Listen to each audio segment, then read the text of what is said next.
personality and very important for their mental health. So paying attention to communicating correctly with a child is one of the most important things that a parent should learn. In this article, we intend to talk about the correct way to communicate with children at different ages and conditions, the principles of effective communication with children, the elements of effective communication with children, and how to communicate with children. Principles of effective communication with children. The first years of life and childhood is one of the most important periods for the mental health of people, which has a significant impact on the interpersonal relationships of people in the future. It is the first personal relationship of a child with his parents, and if there is no mutual relationship with respect and love, the child is vulnerable. It will be in interpersonal relationships. So talking, conversations, and two-person interactions are very effective in listening skills, vocabulary, more and better education of the child, and finally having a healthy relationship. The more you talk, play, read, and interact with your child, you will help strengthen their brain and alertness and your relationships. Continuing with the basic examination, how do you answer the question of how to communicate with children? And to have an effective and healthy communication, we pay. The first and most basic means of communication with children is language and speech. The child must learn the correct way of expressing words and this linguistic communication. So try to avoid using incorrect pronunciation of words and letters in addition to expressing to the best of the child's ability and understanding.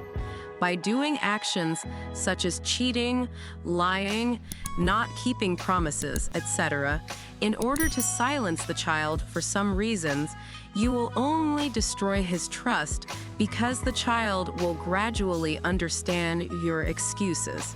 The child is very sensitive and is experiencing new and newly discovered emotions. So paying attention and understanding these emotions is very important for the child's mental health. For example, when your child cries, instead of yelling and forcing him to stop crying, try to find out the reason, understand, and finally sympathize and guide him to digest his child's feelings. Being assertive does not mean that you oppose every right or wrong request of the child, or that you always say no at first and then give consent to it insistently. If you have their wishes, say no and explain the reason to the child. If it is your wish again, it means that you stick to your word and do not fulfill the request. Respect your child and avoid using derogatory words strongly. This will give him a sense of worth, increase his self-esteem, and teach him respect, even if he has done something wrong. Give him the opportunity to explain, and if necessary, as a reminder, explain to him in private and calmly so that he will not be humiliated in front of others. Have expectations according to the child's age and ability. Use punishment as a training tool, not a tool to vent your anger. So consider this point and adopt better methods to train your child. The best time to communicate is when you are alone with your child. But in general, try to dedicate a lot of time to your child. Every day, although short but frequent, avoid interacting when you are tired or angry because you cannot have quality communication. Show importance, attention, and interest to the talents, favorite activities, and abilities of the child, and instead of imposing your wishes and being an obstacle, help them in the way of the flourishing of talents.